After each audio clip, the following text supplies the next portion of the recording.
so that we will have the recording available at a later time. So good morning, everyone. Welcome to the Infant Toddler Contracted Slots Policy Overview webinar.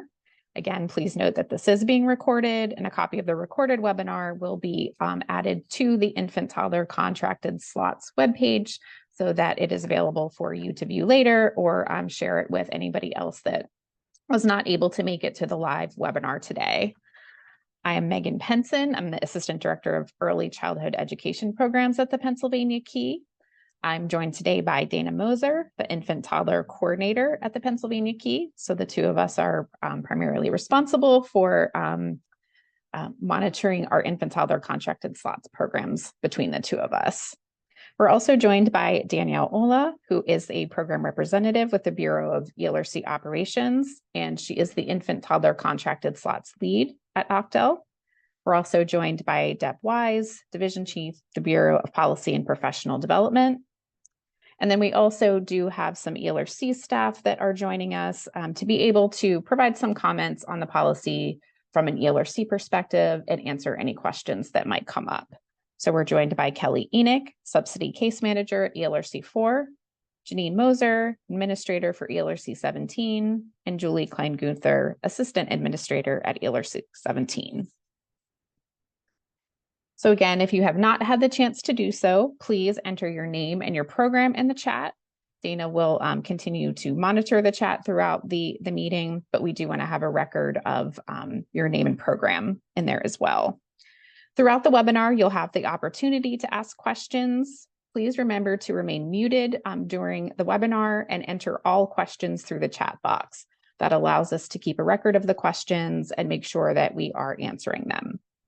We will space out the time of being able to answer questions throughout the webinar, but we will also try to reserve some time at the end to address any that were not able to be addressed throughout the webinar. And as a reminder, this is an Infant Toddler Contracted Slots program required webinar. So we do want to reserve the space for the Infant Toddler Contracted Slots providers. I know we are joined by some ELRC staff as well as some other community agencies. And just as a reminder, we want to reserve the space specifically for the Infant Toddler Contracted Slots providers. So especially if ELRCs have questions, you can address those to myself, to Danielle, and to Dana after the webinar, and we'll make sure to follow up and answer any questions that you have.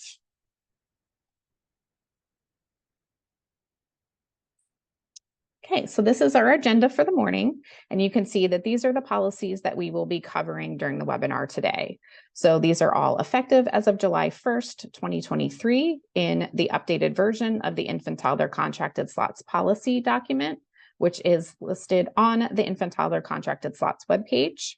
So the policies that we'll cover pertain to eligible providers, child eligibility, determining eligibility, tracking enrollments, transition to pre-kindergarten, redetermining eligibility at transition to pre-kindergarten. And again, we will provide some opportunities for questions.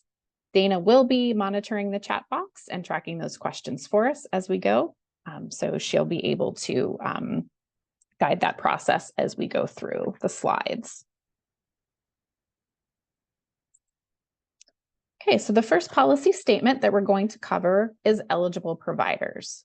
So eligible providers must meet the following criteria at the time of application and throughout the entire grant period. Must have a regular certificate of compliance issued by the Department of Human Services, be a Star 3 or a Star 4 center or group child care home, serve PA pre-K counts children at one location minimum under the awarded legal entity, have an established infant toddler program and be able to serve infants and toddlers at full capacity no later than the date set forth by the department and the request for application materials. And then if you've looked at the updated policy document, you'll notice that there is a note that was added for the fiscal year 2023-2024, that if a current infant toddler contracted slots provider does not maintain PA pre-K counts contract due to the PA pre-K counts rebid process, the infant toddler contracted slots program may continue at the program, and those slots would be safe at the program. Okay, so some guidance and clarifications around eligible providers. Throughout the program year, if a program has an issue which results in a provisional certificate and/or a loss or drop of STAR designation, to assure continuity of care for children, the infant toddler specialist, so that would be either Dana or I, will review the circumstances of the incident, which may result in a policy exception. Providers granted a policy exception during a program year must meet all eligibility requirements at the time of contract renewal. And again, we cannot stress enough how important it is to reach out to Dana and I if there are any issues that are impacting your eligibility for the infant toddler contracted slots program. So I'm going to pause briefly for any questions around eligible provider types.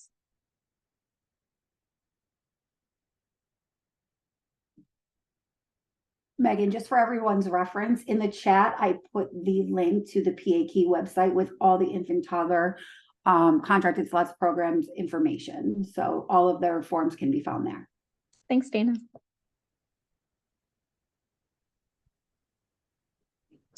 So any questions about provider type? I do have a quick question. Okay.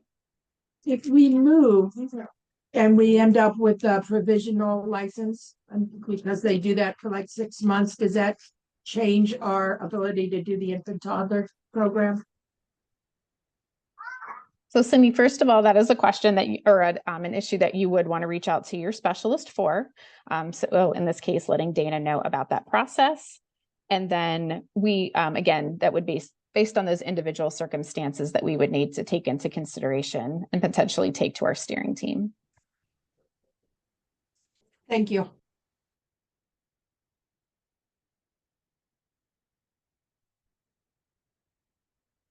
there any other questions in the chat, Dana? Nope, you're good to go. Okay, we will move on. And again, just as a reminder, add your questions to the chat as we go through each of the policies so that we can make sure to address your questions. Okay, so the next policy statement is child eligibility. So eligible children must meet the following criteria. They must be between the ages of 6 weeks and 36 months of age at the time of enrollment. The family must be eligible for Child Care Works, and the ELRC will establish the family's eligibility for the CCW program. So some guidance and clarifications around child eligibility. Families approaching providers who may be eligible for the infant toddler contracted slots program should complete the infant toddler contracted slots interest form, which should be shared with the ELRC, who will determine final eligibility for the program. I'm going to pause briefly because I know Dana wanted to make a comment on the infant toddler contracted slots interest form. Thank you, Megan. I have just added in the chat the interest form for the infant toddler contracted slots. We are asking that, or recommending that childcare programs use this as a trigger to send to the ELRC that the family applying to CCW is interested in infant toddler contracted slots. We are not, it's not mandatory. However, it does make it easier to know when those families are interested. And a lot of you are starting to do that, and it's been much appreciated and very helpful. So I've added the interest form in, and if we could start using that as oh, you can't hear, Linda, you can't hear. If we could start using that, that would be great, just to get clarity on who's actually interested in infant toddler once they're enrolled in CCW. Thanks, Dana. Linda says she can't hear, but everyone else I think is okay. So it might be an issue on her end. Oh, she got it. Okay, thanks, Dana. Okay, so eligible children needing full day, full week of care should be prioritized for infant toddler contracted slots funding. Children who are needing only part-time, part-week care should utilize CCW funding. Children cannot use both CCW funding and infant toddler contracted slots funding for the same portion of the child care day. So those would be during traditional child care hours. For children already enrolled in a program who currently receive CCW, families have to be informed and agree to participation in the infant toddler contracted slots program. And the ELRC needs to have taken the necessary steps to either close the CCW case or mark the child as not requesting care before the child can be considered fully enrolled in the infant toddler contracted slots program. Additional clarifications. The intent of the infant toddler contracted slots funding is to assure continuity of care from the earliest enrollment timeframe possible. Therefore, providers should prioritize enrollment of younger children. Children who have turned 3 years of age are not eligible for initial enrollment in infant toddler contracted slots program. Children eligible under presumptive eligibility for CCW are eligible for infant toddler contracted slots. Once enrolled in the infant toddler contracted slots program, the verification of the work requirement is not necessary. Children receiving infant toddler contracted slots funding in one ELRC and relocates to another ELRC and needs to attend a new service location should be prioritized for an open infant toddler contracted slot in the new region. A family in which a parent or caretaker is receiving funds from the TANF Cash Assistance Program and or food stamp childcare funding is not eligible for infant toddler contracted slots funding since they do not meet eligibility for subsidized childcare under Chapter 3041, subsidized childcare eligibility. Former TANF is a funding stream. If families are receiving TANF or are eligible to receive former TANF before enrollment into infant toddler contracted slots, they are not eligible for infant toddler contracted slots funding. In cases where a family qualifies for CCW low income and is enrolled in infant toddler contracted slots and then becomes eligible, the child will remain on infant toddler contracted slots funding to assure continuity of care. And as an additional side note, again, if you have families that fall under the former TANF funding, please reach out to Dana and I to discuss the possibility of a policy exception, even though under policy, those children are not eligible. Megan, there's a few things in the chat. Do you want me to? I have one more slide and then we can Great. just make sure we have them all before we have any questions in that section. Thanks. Okay, so those additional clarifications. At no time during enrollment in the infant toddler contracted slots program can family income exceed 85% of the state median income. There are circumstances in which either the ELRC or the infant toddler contracted slots program may determine that a family income is exceeding this 85% SMI. Regardless of which agency, whether it's the ELRC or the infant toddler contracted slots program, determines that the family income exceeds 85%, the other agency needs to be informed. Once determined that the family income exceeds 85% SMI, the ELRC will follow the typical CCW adverse action policies for any non-infant toddler contracted slots children. The infant toddler contracted slots program will be responsible for sending notification of ineligibility related to the enrolled infant toddler contracted slots child by registered letter. Infant toddler contracted slots funding will end 13 days after the notification is sent. Families do have a right to appeal. When an appeal occurs, the infant toddler contracted slots program will notify the infant toddler specialist and the ELRC. The ELRC will then forward the appeal information to the Bureau of Hearing and Appeals. If at any time a child has already been enrolled in infant toddler contracted slots program and it's determined that the family is no longer income eligible, but does not exceed 85% SMI, the infant toddler contracted slots enrollment will not be impacted. An example of this is if a family has a child already enrolled in infant toddler contracted slots, and they have another child, and the income is being determined for the additional child, and at that time, the family is found to be over income for CCW, the new child would not be eligible for CCW funding. However, the child already enrolled in infant toddler contracted slots would not be impacted. Okay, so we can pause to take a few questions around child eligibility.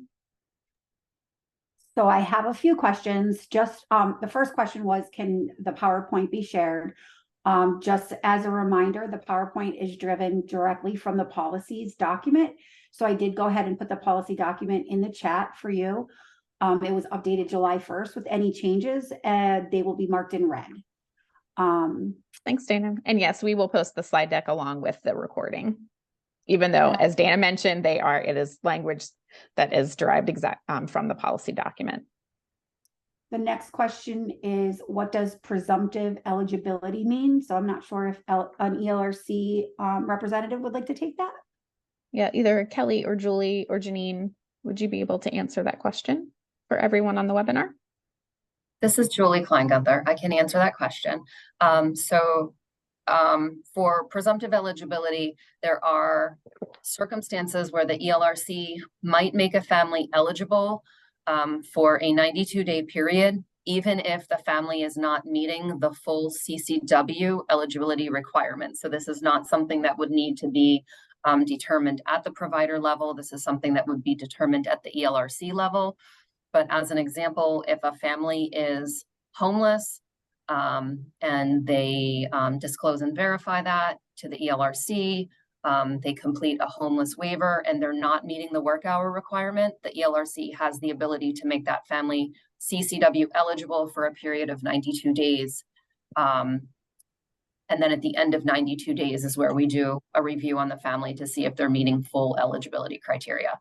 So again, there's lots of examples and situations where presumptive eligibility might be applied, but that would be something determined at the ELRC level, not at the provider level.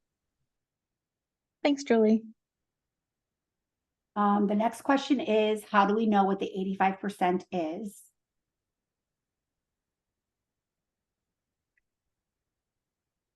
That's probably, Julie, would you be able to answer that well, or maybe Kelly? Absolutely. Just from your perspective, it might be helpful for everyone to know. The ELRC has the charts for federal poverty income guidelines as well as state median income. So you could request that from the ELRC and we could give you a copy. Just as a reminder for CCW, the requirements are that families always have to fall under 85% of SMI. For CCW subsidy application, families need to be below 200% federal poverty income guidelines. And once a family is established as eligible, a family can be at up to 300% of FPIG before becoming ineligible. But again, ELRC has those charts that they could share with the providers. Thanks, Julie. And this Megan, is just... I'd like to add something there. Oh, this sure. Is, okay. From the policy perspective, just the way the policy document for infant toddler contracted slots is written, right? There are some policies that are very focused on the infant toddler contracted slots program, what they need to do. There are also pieces that the ELRC does. So this particular bullet about 85% FMI, it's written that you don't, as an infant toddler contracted slots program, you should not be seeking out for infant toddler contracted slots, any of the income verification. That's not your role, okay? But if you are an infant toddler contracted slots program that may have other programs, maybe Head Start, for example, you may come upon information and outside of the infant toddler. So this is kind of a policy that was written because of a certain circumstance that happened. I just want to make it clear that the providers, the infant toddler contracted slots programs, you don't need to be seeking out family income for the infant toddler contracted slots program. So thanks, Deb. Yeah. And we will talk about it in some of the other policy language that really, again, having that ELRC collaboration plan, which is, again, addresses your points of contact and that process for determining eligibility. That is where, again, you are reaching out to your ELRC. So even though, again, we've had some ELRC specific volunteers today, you do need to reach out to your ELRC point of contact about any questions that you have regarding your enrolled children. The next question we have is, are families redetermined during ITCS enrollment? So would someone from the ELRC representatives like to answer that? I can, this is Kelly, I can answer that. Kelly. If a family only has one child who is enrolled in the infant toddler program, that family is not redetermined until the child turns 3 and is going into hopefully pre-K counts. If a family has more than one children that are enrolled in CCW funding, yes, the family they have their regularly scheduled redetermination 12 months after being determined eligible.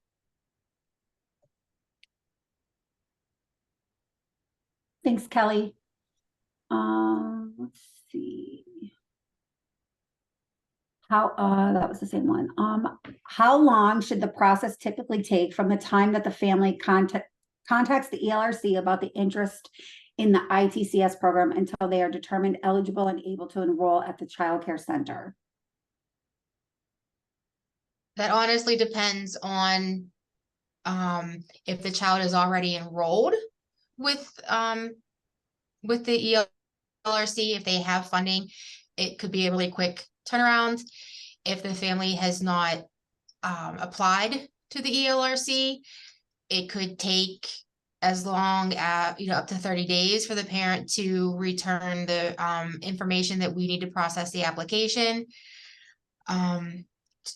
It could be very quick, or it could be 30 days. Just depends on the parent. Great, thanks, Kelly. We also have a question is, how do we know if the parents are receiving food stamps or TANF funding? That is the reason that we're asking you to use the interest form. That's because when the family is enrolled in CCW or is attempting to apply to enroll in CCW and they are interested in infant toddler, that interest form will trigger the ELRC to look at the eligibility of the family, and then they would be able to tell you if they would be infant toddler contracted slot eligible or not. Does anybody want to add to that? I just thought I would add that little plug for the interest form. Thanks, Dana. And again, as Deb mentioned, everything that has to do with income verification, that is happening at the ELRC. So it's not something that programs should be looking at the program level. And then there is a question about ELRC staff say they are no longer able to give us information about families who are applying for CCW due to privacy reasons. It makes us difficult to get information. Does anybody want to add to that? I believe on the ELRC, on the CCW application, there is a release of information that you can put in there, people you want to receive information, but does anybody want to add to that? Yeah, this is Julie Klein-Gunther. I can add to that. I would say that with the infant toddler contracted funding and eligibility, it's much the same as the CCW side of things. That if a family applies for services and is, they have to be eligible before we can confirm that they're eligible. They have to be eligible for CCW before we would be able to say that they were eligible for CCW or infant toddler or infant toddler if there's, siblings in the case. And we can't really tell a program why the family is ineligible. If they're still going through the application process and they are not eligible yet, then, that would be the only answer we have. They're not yet eligible.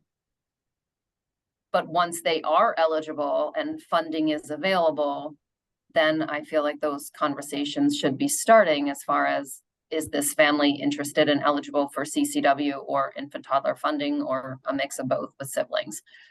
But even on the CCW side, if we send a notice of adverse action saying that a family isn't eligible, the family's copy of that notice is very detailed and it says exactly what the issues are.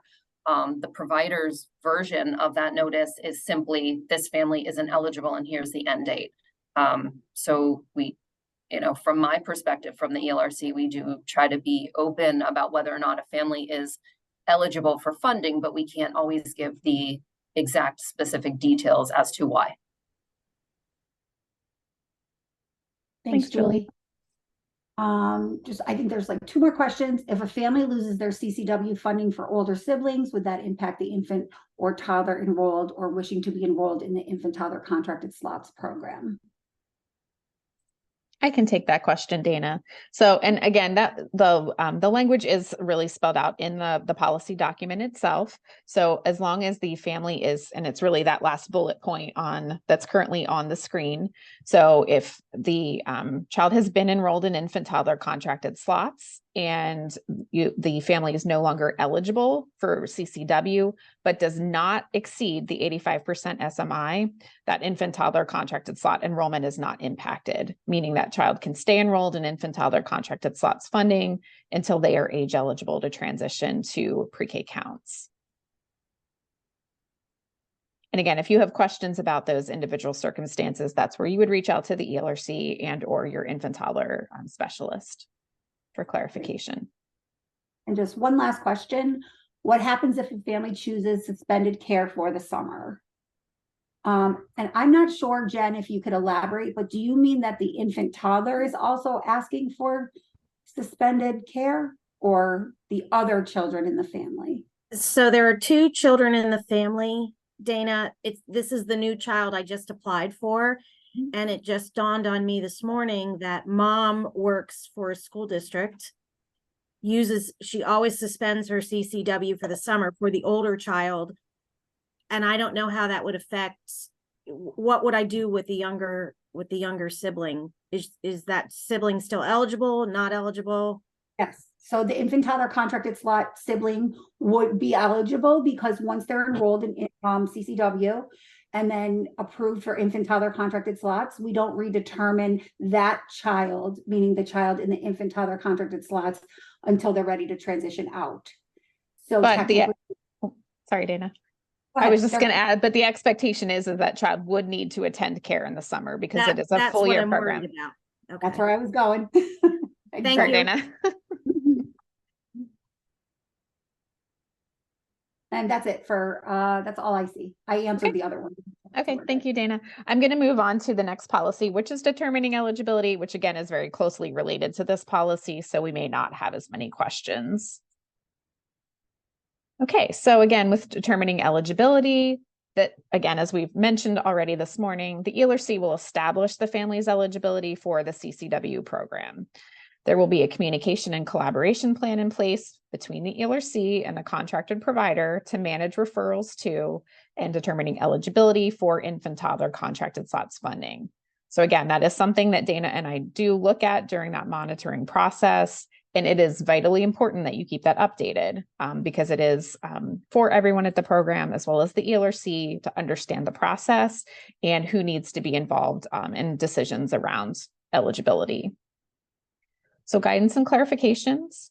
Families approaching providers who may be eligible for the infant toddler contracted slots program should again complete the infant toddler contracted slots interest form, which should be shared with the ELRC, who will determine final eligibility for the program. And again, that form is a helpful communication tool that providers can use to help assist families through this process.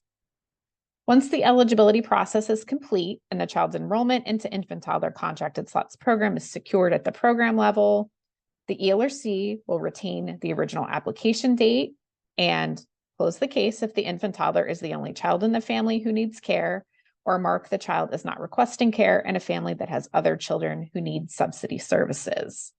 Please note that closing the case or marking as not requesting care would not apply to a child who uses the funding and CCW for non-traditional care. So in those very rare circumstances where they would be using both.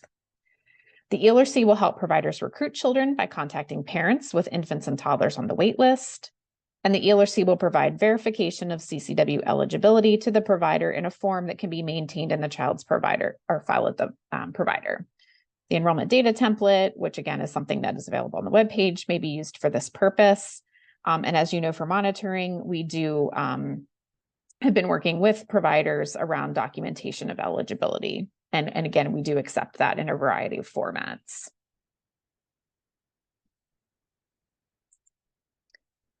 So some guidance and clarifications. If parents contact the provider directly, the provider will help the parent connect with the ELRC to establish parents' eligibility for CCW. Children served through infant toddler contracted slots funding will be counted toward the program's CCW participation percentages. As such, any children served through infant toddler contracted slots funding will be counted in the program's enrollment calculation tool under the CCW column. And ELRCs and providers are reminded of their responsibilities to inform families of Head Start options. So I'll pause here for any additional questions. So I would also like to add, something that we're seeing is providers are approaching families and saying that their CCW case would be closed. So that kind of initiates families to think that they're losing their funding. So I was wondering if someone from the ELRC would be able to talk to the process of exactly what happens when the child enrolls in infant toddler with their CCW funding. Just to clarify that it's closed in a sense. However, it's not closed as far as the family losing funding. Yeah, and I think some talking points potentially are helpful in speaking to families about this.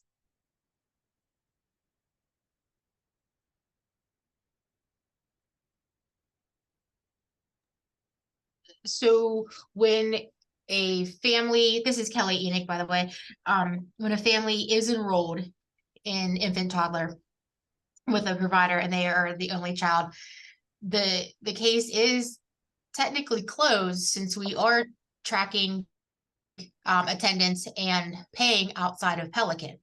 But the parent still does have funding. And I mean, I always explain to them that, you know, the case is closed because payment and attendance is outside of our system. And if at any time they choose to leave a current provider that has the infant toddler funding, your case will be reopened.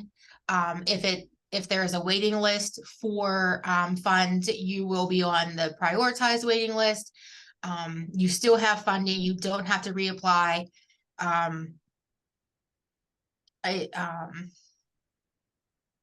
That's basically yes, the case is closed, but funding is still there. And that's kind of where keeping a separate sheet of who your infant toddler families are, so you know what families you have. That's what I do. Thank you, Kelly. And then there's one question in the chat. How would we inform families of Head Start if we don't have access to their income? Do we rely on our ELRC staff for that information?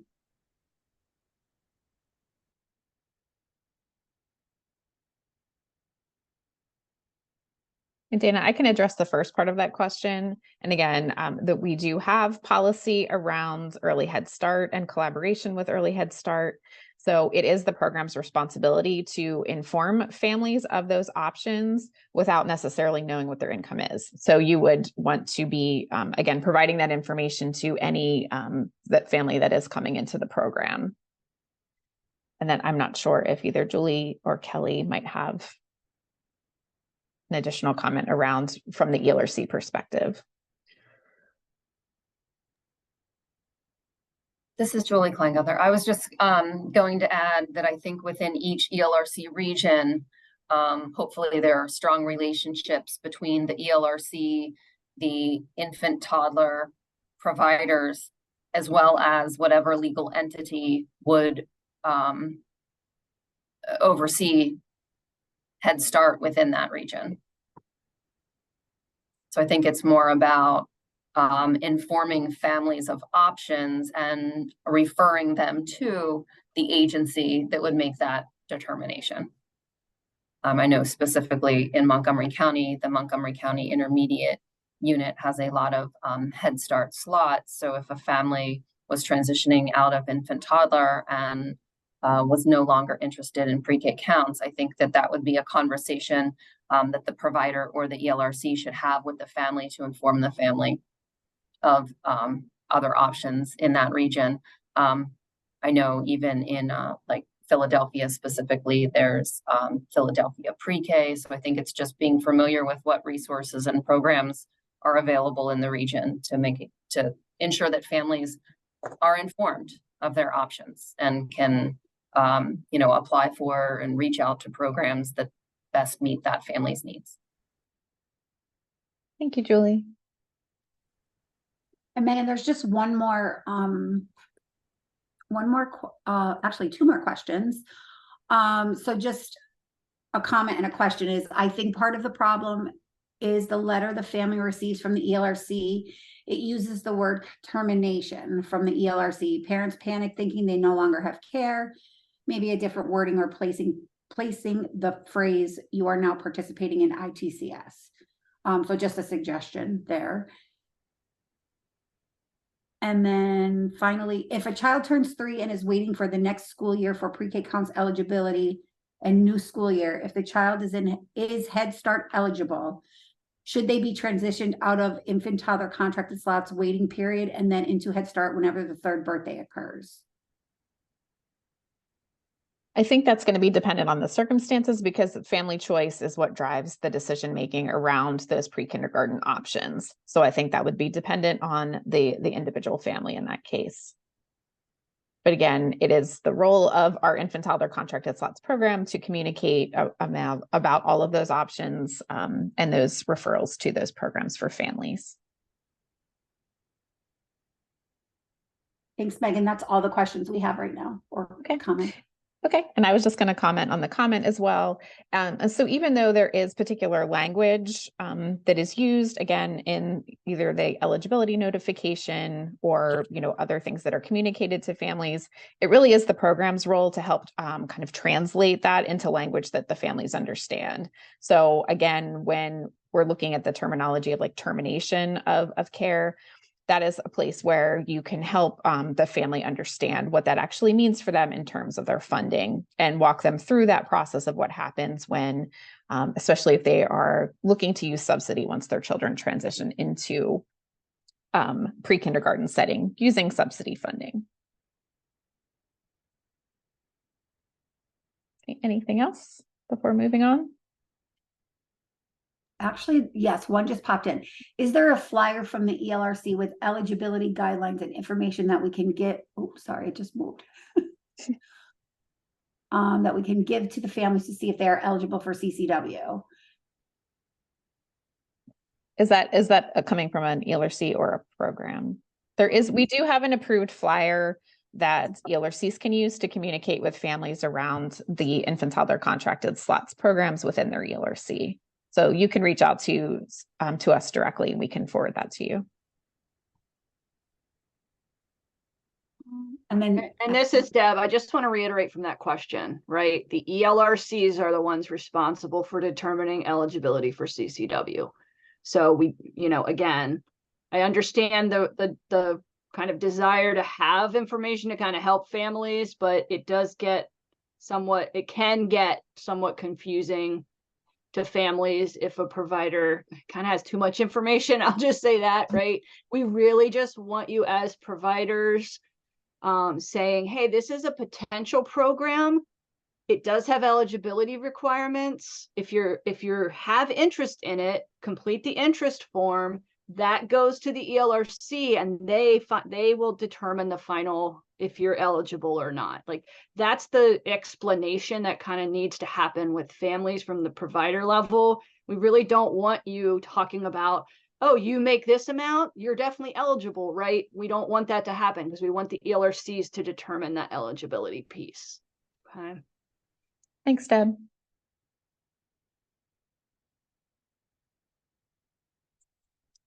Okay, I'm going to move on to tracking enrollment.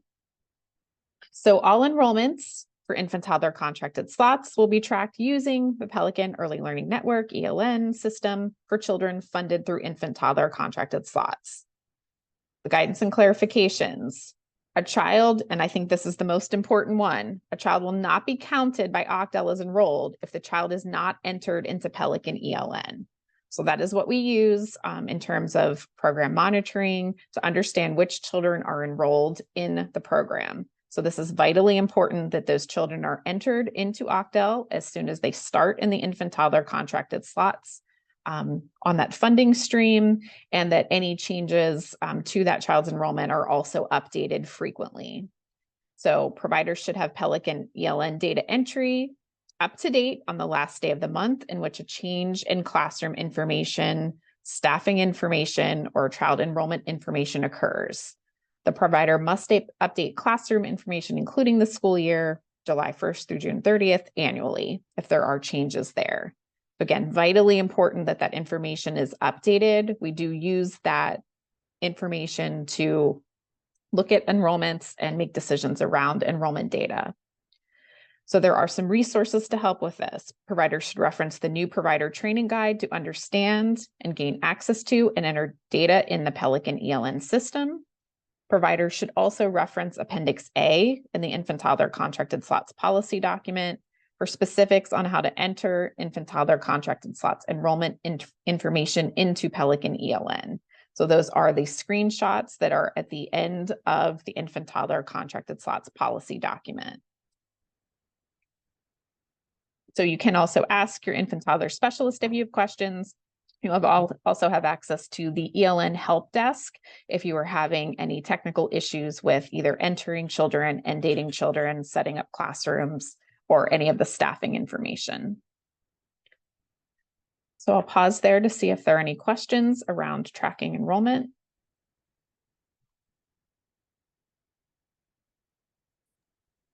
There's nothing in the chat at this time. Okay. Is there anything you wanted to add, Dana, around enrollment tracking?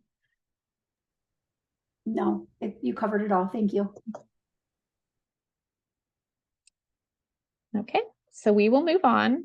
So I'm going to move through two separate policies, the first being transition to pre-kindergarten, and then I'll also be addressing the redetermination during transition to pre-kindergarten. The policy language is very similar, so we'll go through both sets of policies, and then we can take questions around all of the transition policies together.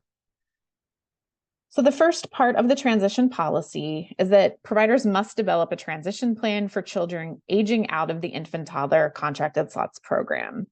The ELRC and the contracted providers must coordinate with families no later than 6 months prior to the child's 3rd birthday to inform families of preschool, pre-kindergarten eligibility procedures, options for preschool and pre-kindergarten transition. So this could include CCW subsidy, PA pre-K counts, or private pay in cases where the family is no longer eligible for state funding. Coordination for children with an IFSP or IEP shall follow timelines established by IDEA.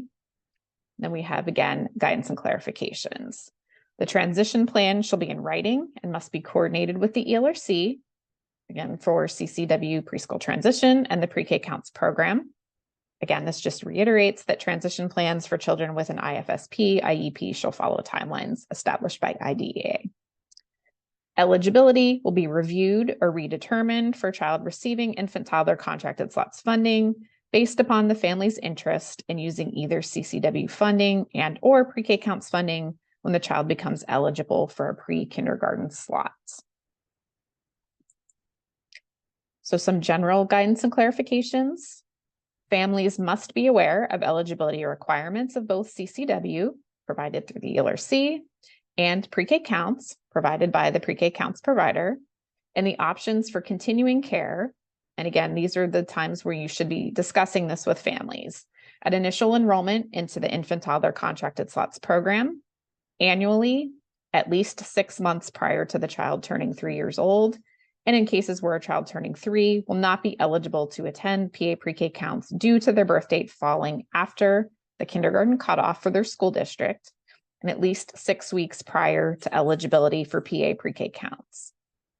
At least 6 months prior to the child turning 3, and in cases where a child turning 3 will not be eligible to attend PA pre-K counts due to their birth date falling outside of the kindergarten cutoff for their school district, at least 6 weeks prior to eligibility for PA pre-K counts, the provider will assure the family completes a pre-kindergarten intent form.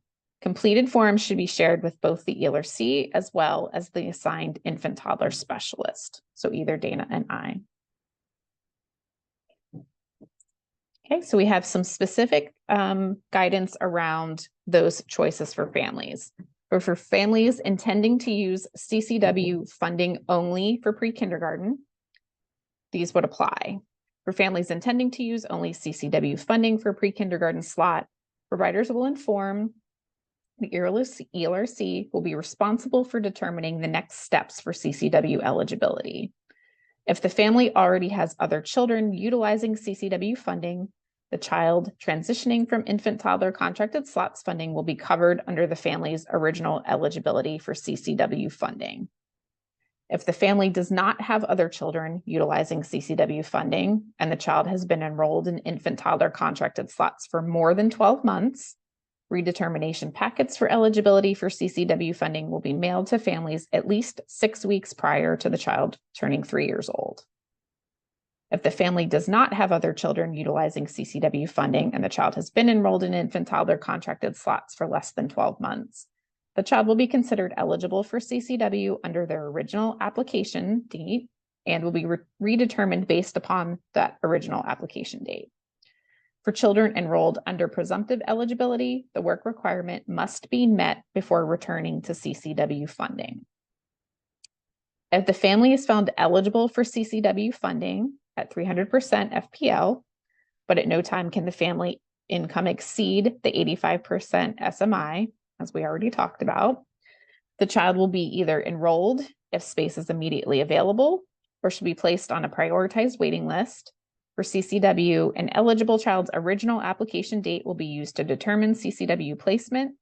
If using the date of the original application is not enough to enroll the child immediately and the child is placed on the wait list, the ELRC will have to check the pre-K enrolled on the child care request screen in order to move the child to the prioritized wait list. Once the child is enrolled, pre-K enrolled can be unchecked. If placed on the CCW prioritized waiting list, the child may continue to be funded through the infant toddler contracted slots funding until the child is taken off the waiting list and enrolled in CCW. Okay, so we have some guidance and clarifications around using pre-K counts funding only. For families intending to enroll their child into a PA pre-K counts program, the PA pre-K counts provider will be responsible for determining the next steps for pre-K counts eligibility.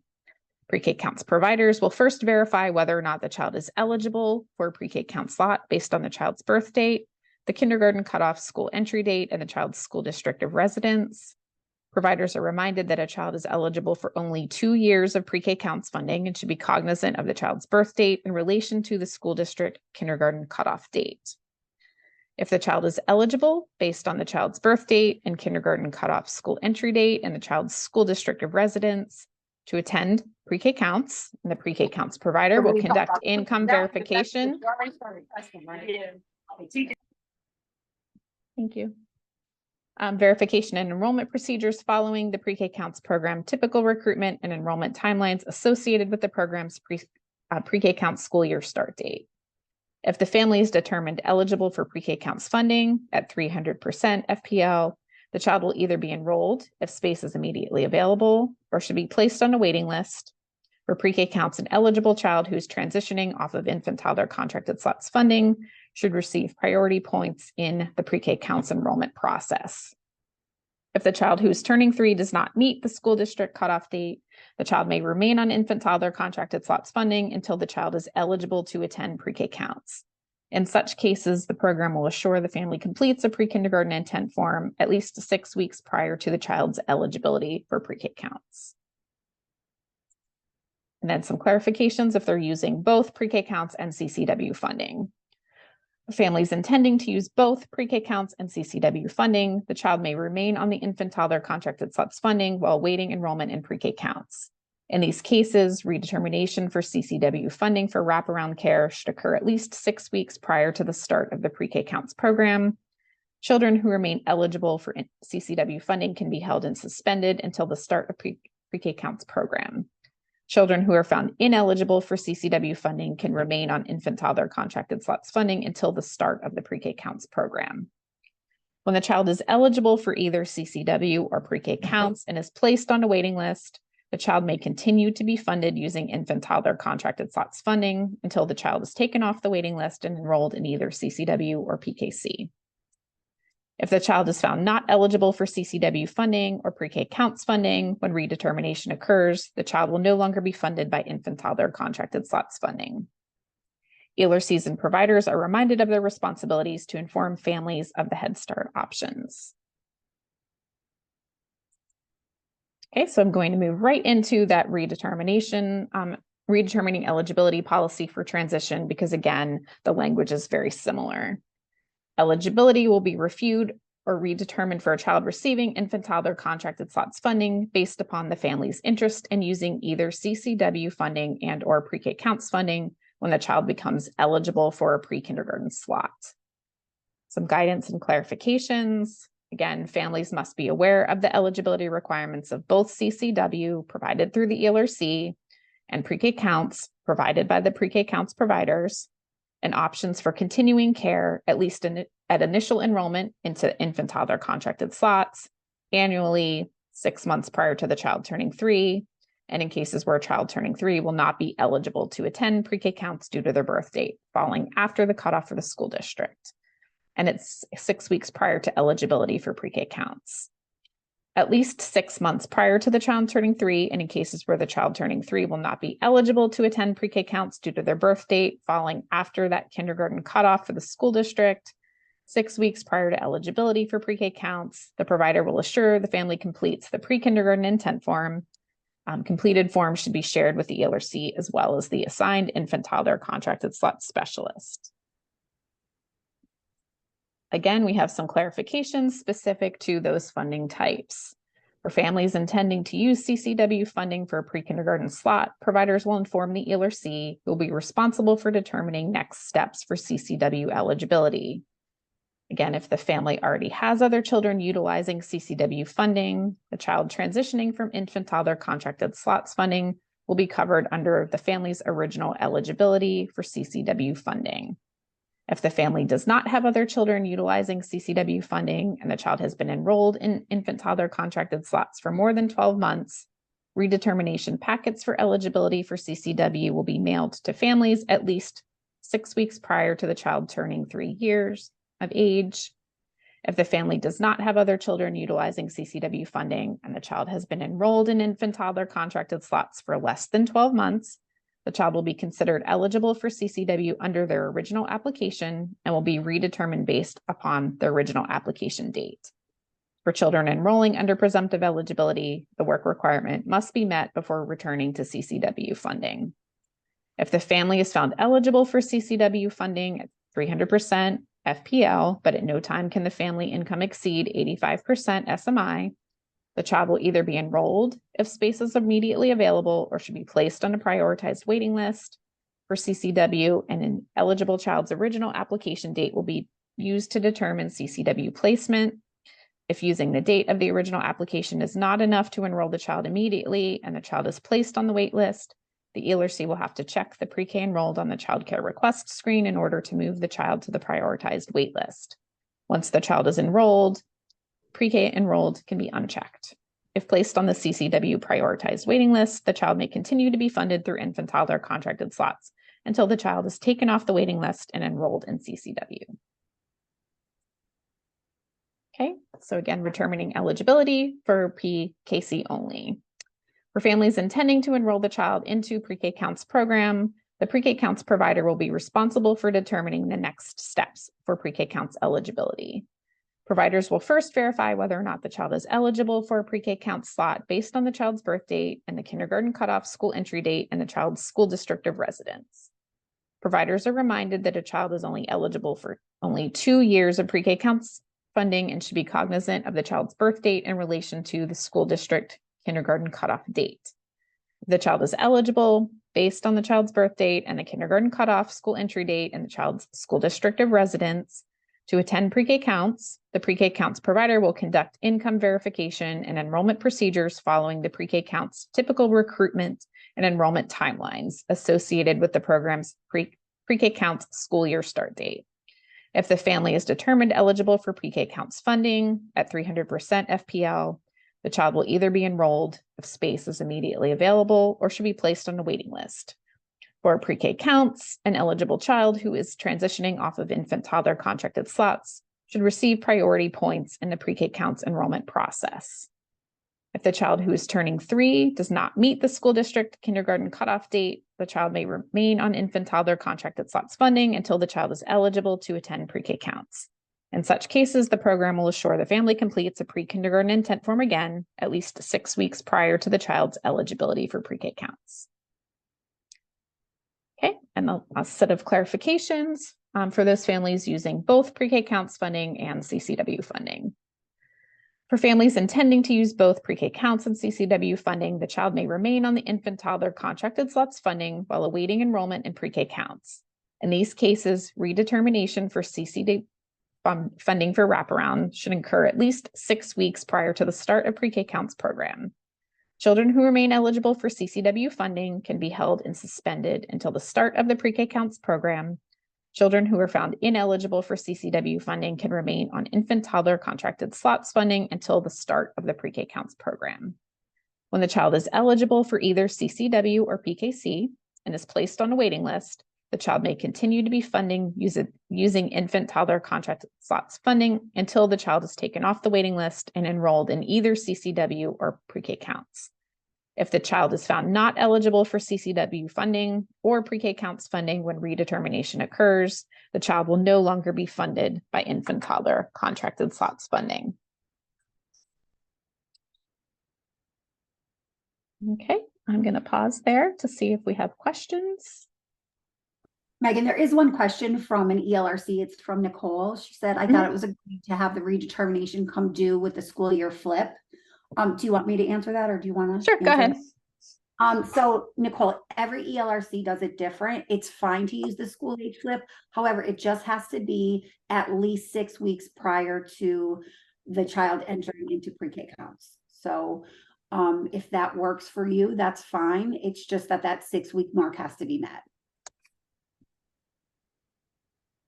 Megan, anything to add to that?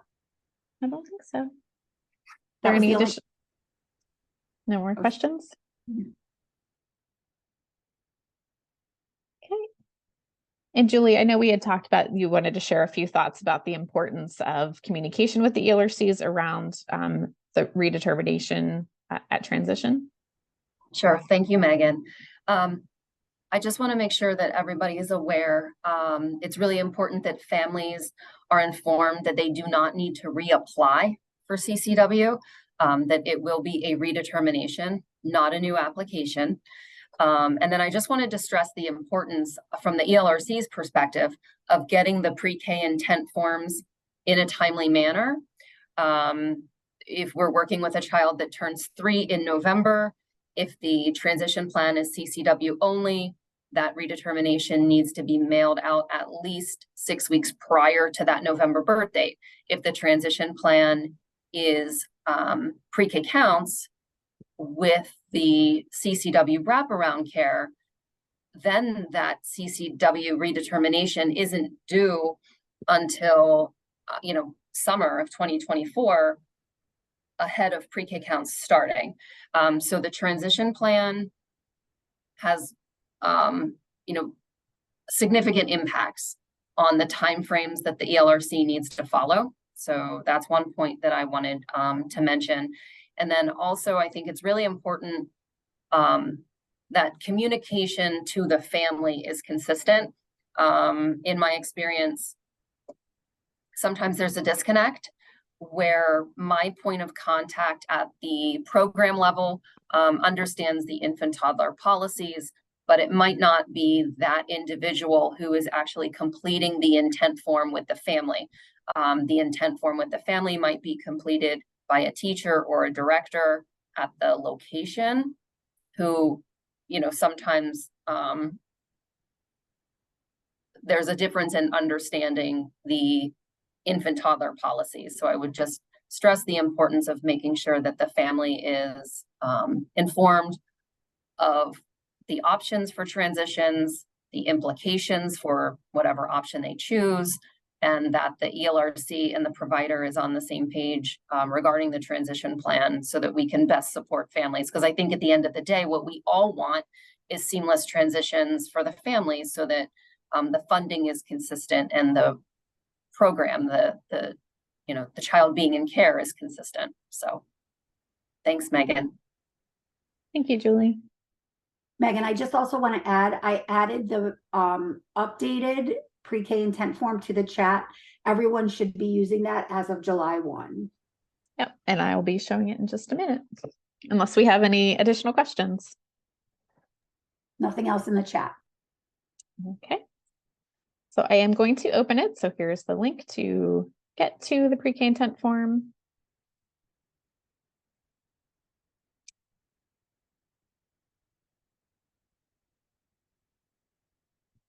Okay. Are you able to see it? It looked like it took a second to load. No, we still see your screen with just the web address.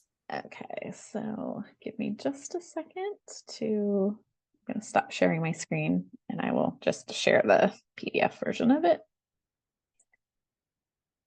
since it's blocking my link.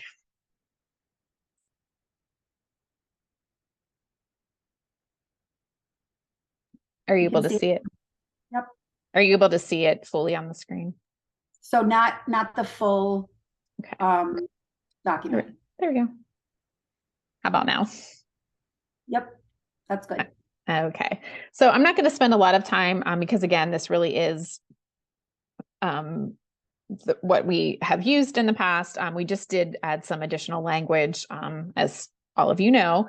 We did revise this based on feedback from both ELRCs and programs around how to communicate these pre-kindergarten funding options to families. So we included some more explicit language to help families understand and the implications of their choices when they're filling this out. So we know based on the child's birth date that sometimes families are filling out this form almost a year ahead of when they are eligible for transition to pre-K counts. So we really want them to understand kind of the long-term implications of choosing one of those funding choices for moving ahead with their funding. So the first choice on here is that those families that are not interested in subsidy or pre-K counts. So there could be a variety of reasons for that.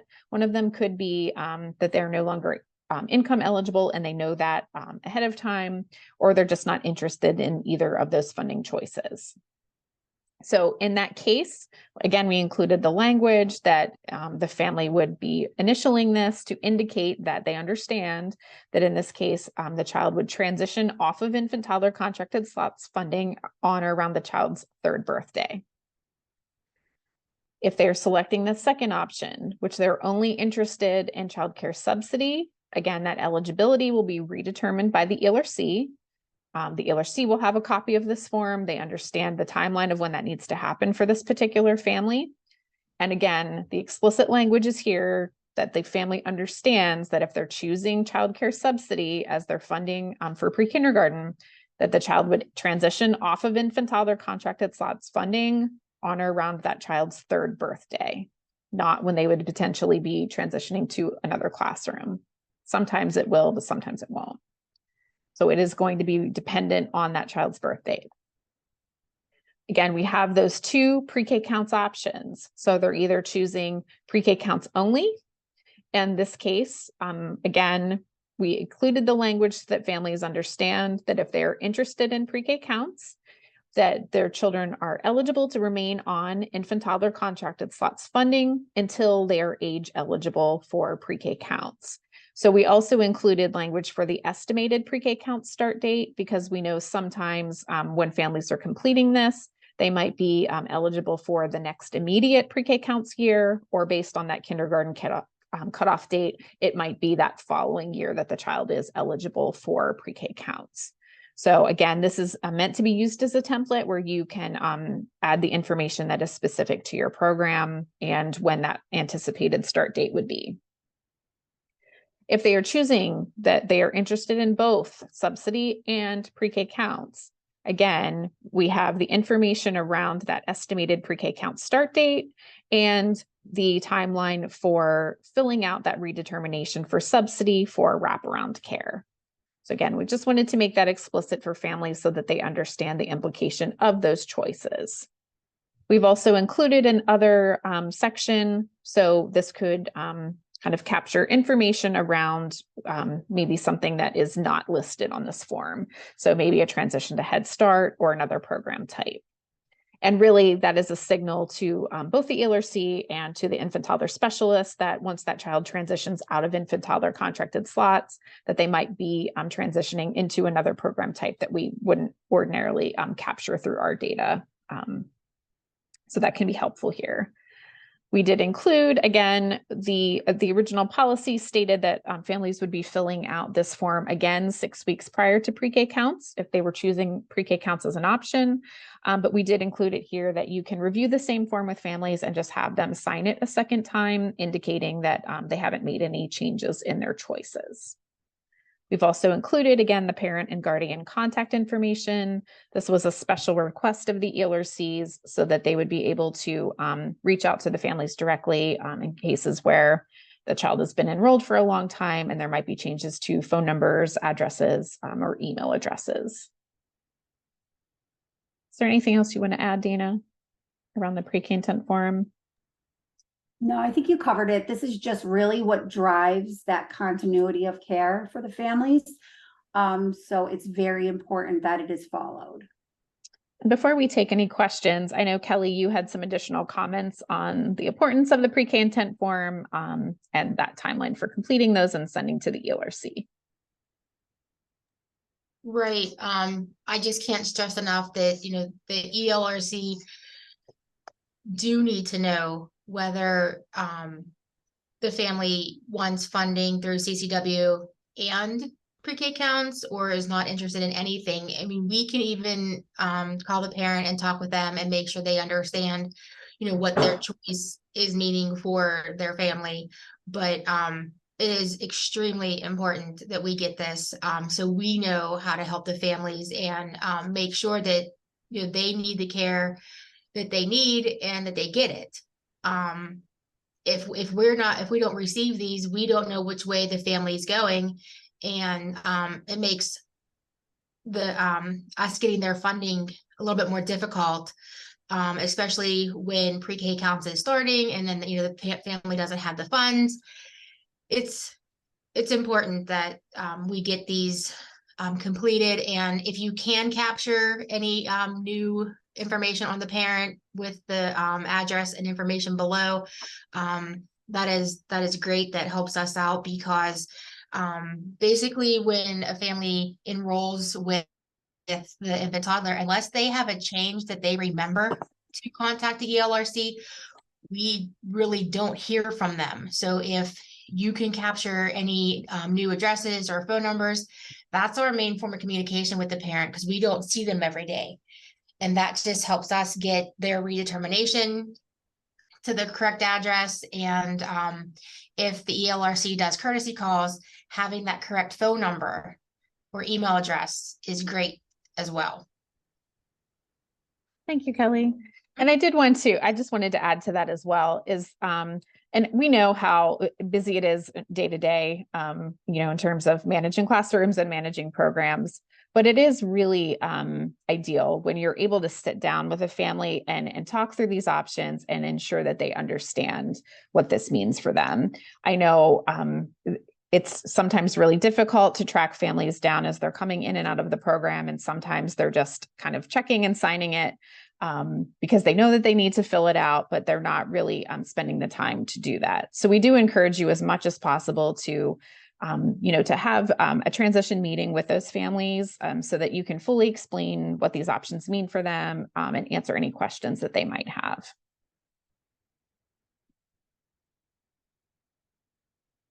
Are there any questions, Dana, about the pre-K intent form? There are not at this time. Okay, I'm just going to switch back to the slideshow just because it has our email addresses on it on our last slide.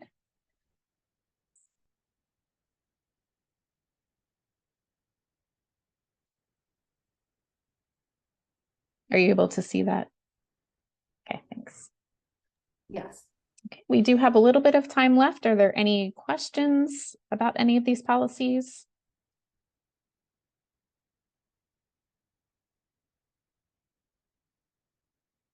Again, we haven't had any significant changes, but we did want to just spend some time reviewing them and allow you the opportunity to ask any questions in this live format. And if you didn't already, please put your name and your program into the chat, just so that we have a record in the chat of your attendance.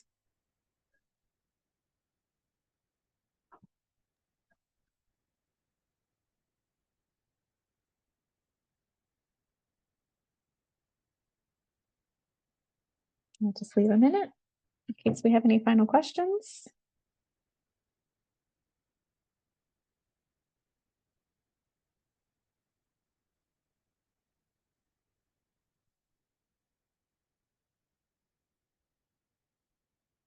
I do have a question. This was all about the policies and everything. It was very good. My question as far as information on room setup and what is allowed, what is expected and so forth. Where can we go to find this type of information? So that is, again, there's a lot of different options for doing that. The first is reaching out to your specialist to talk about that. Certainly, in coordination with your meeting the Keystone Star standards, using some of the program observation tools, that has all good information about setting up those classrooms. But the first step would be to reach out to the specialist of the program, and then we can help you find resources that you're looking for. Okay, thank you. Megan, there's a question. Will infant toddler contracted slots get a portal like pre-K counts? I do not have an answer to that question, so we could take that as a point of feedback for our team. We do have the webpage where, again, we are posting those resources and updates as we have them. But as for a portal, I'm not sure. And then another question is, are there any discussions about prorated funding for programs not meeting full enrollment? So I know from our end, we will continue to monitor programs very closely in terms of enrollment. If you have questions or you have barriers of enrollment, you do want to reach out to Dana and I and keep us in the loop with anything that's happening with your program. I'm not sure if there's anybody else that wants to answer that question.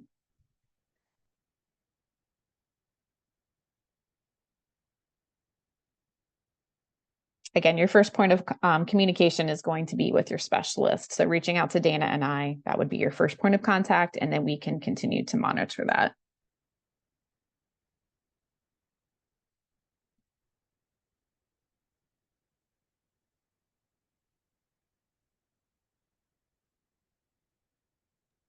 Megan, I would add from the ELRC perspective that we could see if there are other CCW eligible children, obviously infants and toddlers, with the correct funding that could move in. So I would advise programs, that they could reach out to the ELRC as well for help. Thanks, Julie. And yes, that should also be information that's included in your ELRC collaboration plan. In those cases where, again, you are, focusing on recruitment, certainly the ELRC is going to be a great resource for that. And it's part of the expectation of the program.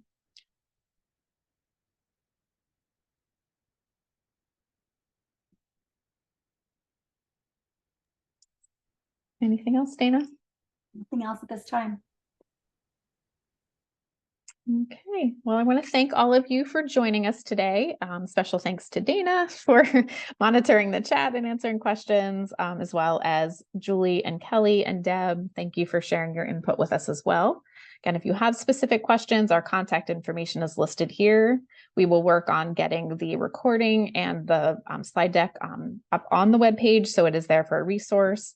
And again, if you have those individual questions, please reach out to me and Dana, and we can help support you. Thank you, everyone.